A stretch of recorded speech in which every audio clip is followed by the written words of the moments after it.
பகுத்தறிவு புரட்சியாளர் தந்தை பெரியார். என்னது பெரியார் உங்க கொள்கை தலைவரா? ஆமா, பெரியார் எங்க கொள்கை தலைவர். என்னுடைய ஆக சிறந்த உலக நெறி ஒன்றுக்கு, வாழ்வியல் நெறி, திருக்குறள். அத மலம்ட்டீங்க. கம்பே ஒரு எதிரி, இளங்கோவடிகள் ஒரு எதிரி, இந்த திருவள்ளுவர் ஒரு எதிரி. என்னுடைய எல்லாத்தையுமே குப்பைன்ட்டு அப்புறம் என்ன நீங்க சமூக சீர்திருத்தம் மாறுதல் எனக்கு நல்லது சொல்றது? அப்புறம் திருப்பி அவரை கொண்டாந்து கொள்கை வழிகாட்டினா எந்த இடத்துல கொள்கை வழிகாட்டி?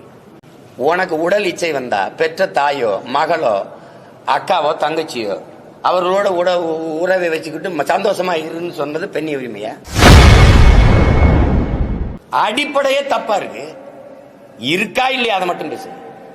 எனக்கு சின்ன வயசுல இருந்து தளபதினா ரொம்ப ரொம்ப ரொம்ப ரொம்ப பிடிக்கும். எங்க வீட்டுக்காரோட எனக்கு விஜய் தான் பிடிக்கும். ஆமா, பெரியார் எங்க கொள்கை தலைவர். யாருக்கு ஒரு பொண்டாட்டின்னு சொல்லு, குப்பை பெருக்கிற கூட ஒரு பொண்ணு சொல்லிட்டு பாரு 4 பொண்டாட்டின்னு. அவர் இஷ்டம் இருக்குது வச்சுப்பாரு. சரியா? ஆமா, பெரியார் எங்க கொள்கை தலைவர். 1000 தங்கச்சி இருக்கிறோம், 1000 அக்கா இருக்கிறோம். பொண்டாட்டியா கூட இருந்துட்டு போறமே, பொண்டாட்டியா கூட இருந்துட்டு போறமே, பொண்டாட்டியா கூட இருந்துட்டு போறமே.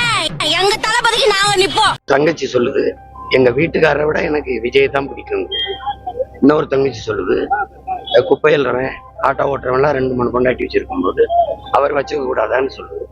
இன்னொரு தங்கச்சி நாங்க அக்காவா இருப்போம், தங்கச்சியா இருப்போம், வேணும்னா பொண்டாட்டியா கூட இருக்கும் அப்படின்னு சொல்லுது, பாப்பாட்டியா கூட இருக்கும். இப்படி பேசுறது, இதை பார்க்கும்போது எல்லாருக்குமே அடுத்த தலைமுறை இவ்வளவு மோசமா வளருதா அப்படின்னு யாருக்குமே ஒரு இது வரும். அந்த வருத்தம் பொன்ராஜையாவுக்கு இருந்த மாதிரி எனக்கு இருந்தது. நியாயமா பார்த்தா உங்களுக்கு இருந்திருக்கும். அப்போ அதை பார்த்த அந்த தாவேக்காவுடைய தலைவர் என் தம்பி விஜய்க்கு இருந்திருக்கணும். இப்போ என்ன சொல்லியிருக்கணும்? ஒரு அறிக்கை போட்டு இந்த மாதிரி பேசுறத நீங்க எல்லாம் குறைச்சிக்கணும், என் அன்பு தங்கைகள் அல்லது உடன் பிறந்தார்கள் அப்படின்னு ஒன்று கொடுத்துருக்கணும்.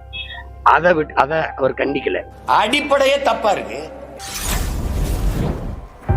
தமிழ்நாட்டை, தமிழ் இனத்தை நம்மை தவிர எவனாலும் காப்பாற்ற முடியாது.